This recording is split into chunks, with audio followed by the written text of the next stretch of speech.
On vous retrouve dès à présent, Christophe Jacubizine depuis Toulon pour cette nouvelle étape du Tour de France de BFM Business.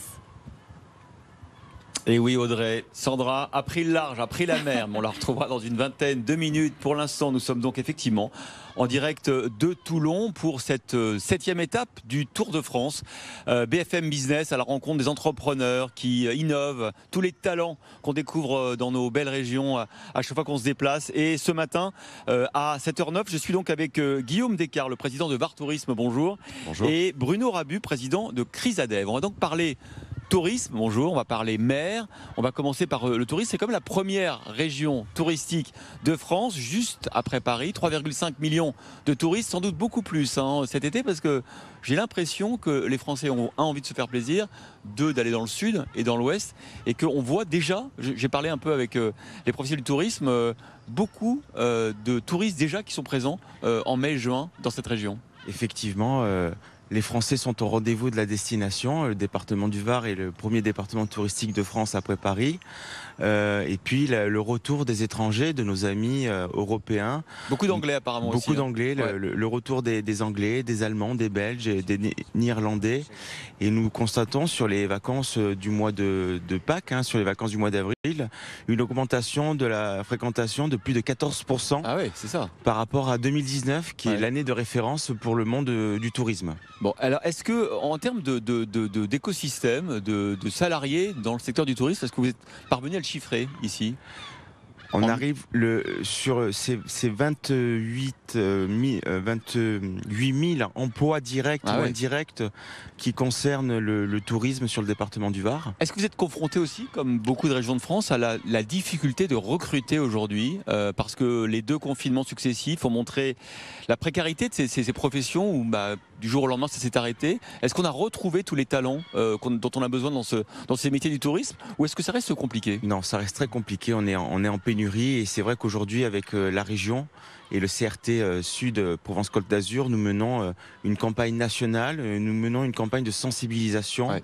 Pour vraiment attirer cette jeunesse et puis ces experts, ces techniciens que nous avons besoin. Il est vrai qu'aujourd'hui nous observons des établissements qui font le choix de préserver leurs ressources et de fermer des Bien sûr. établissements le midi, ou de préserver des services. J'en ai croisé plein hier qui Et- ferment le restaurant le midi parce qu'ils n'ont pas les salariés. Exactement, ouais. C'est aujourd'hui nous menons des campagnes nationales.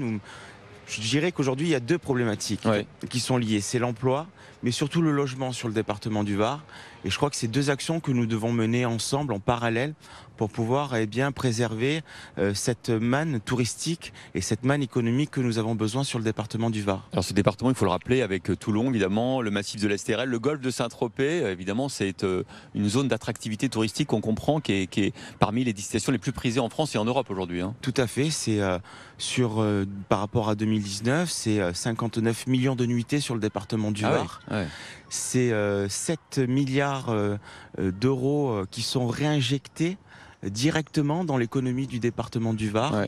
Et c'est 6 millions de flux de touristes qui viennent sur notre département par rapport à 2019. C'est considérable. Avec toutes les formes de tourisme, on a vu l'explosion de ce qu'on appelle effectivement le tourisme de plein air, les campings et tout, mais aussi l'explosion de l'hôtellerie de luxe. On a vu énormément de nouveaux établissements qui se sont installés dans la région. L'hôtellerie de luxe prend de plus en plus sa part sur le département du Var. Nous Ouais. le voyons sur l'Est, nous le voyons ici également sur la métropole. L'hôtellerie de plein air, c'est notre première hôtellerie, c'est notre hôtellerie de référence. Ouais. Nous avons de liens forts avec les gîtes.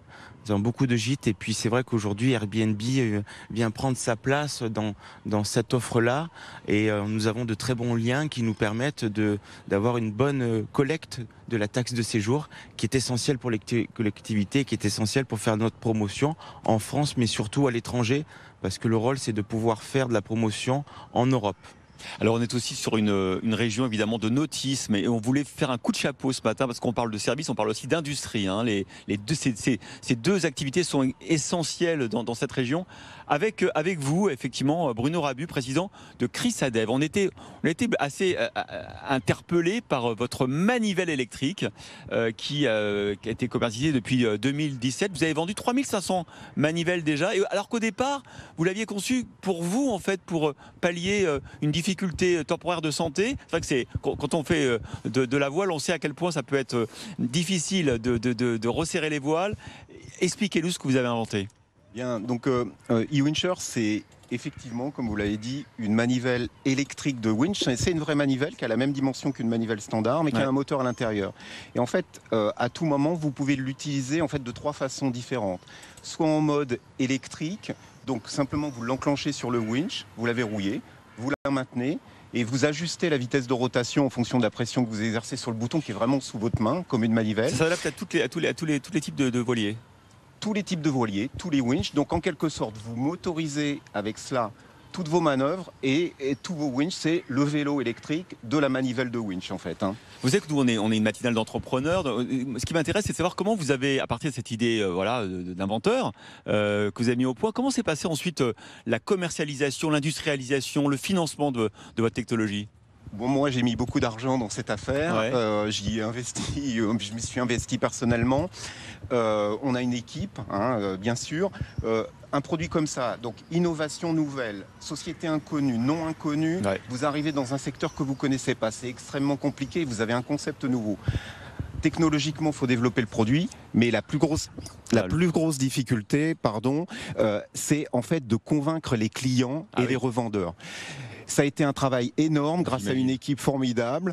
On a aujourd'hui 250 revendeurs à travers le monde entier. On commercialise 75% de notre production. À l'export. À l'export. Ça, c'est génial. Et en plus, avec, je vois, la croissance de votre chiffre d'affaires, vous faites 30% par an depuis 2017 et vous voulez doubler votre chiffre d'affaires dans 2 ou 3 ans.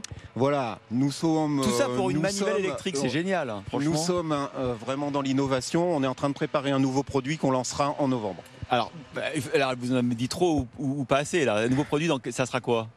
Ah non, je vous en dis pas plus.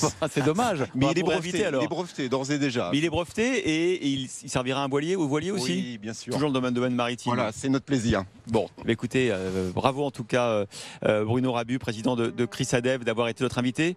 Et juste sur le tourisme, encore un mot, on entend les bateaux qui partent là, c'est aussi un nœud effectivement maritime, notamment pour à la fois les croisières de plus en plus, et puis les liaisons maritimes, par exemple vers la Corse, Toulon et je crois le premier port pour ce type d'activité. Exactement, Toulon est en train de se positionner, est en train de devenir le leader sur la région pour ces transports qu'on peut se faire entre le continent et la Corse.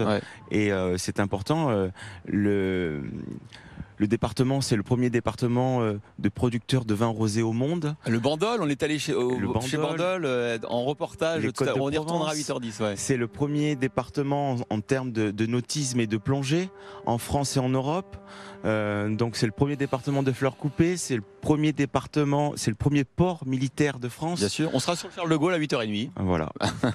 Bon, écoutez, merci beaucoup à tous les deux. Merci à Guillaume Descartes, président de Bar Tourisme. Merci à encore Bruno Rabu, président de Chrysadev pour la manivelle électrique.